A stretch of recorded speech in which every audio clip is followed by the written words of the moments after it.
Hey everyone, so in this video I'm going to show you how to hide your inventory and badges in Roblox.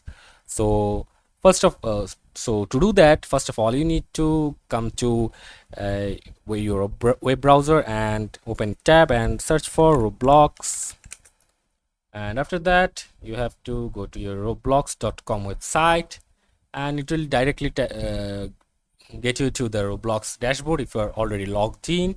As you can see, I've already logged in, and after coming here you have to go to the settings option of your Roblox account, and after coming to the settings option you can see here multiple options like account info, security, privacy, content restrictions, notification, payment methods, subscriptions, parental controls, app permissions, and you just have to click on the privacy and content restrictions. Here as you can see content maturity, communication, visibility and private servers, trading and inventory, ads preference, blocked users, account deactivation, deletion.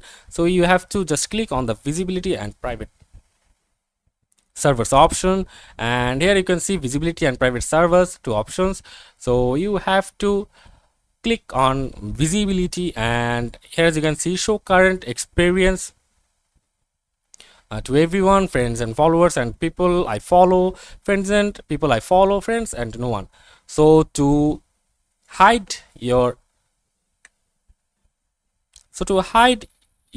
inventory and badges in Roblox, you must have to select it to no one, and it's automatically unchecks the share activity updates, and current experience is updated to no one, and that's all. And that's how you hide your inventory and badges in Roblox. So hope this video helped, and see you on the next video.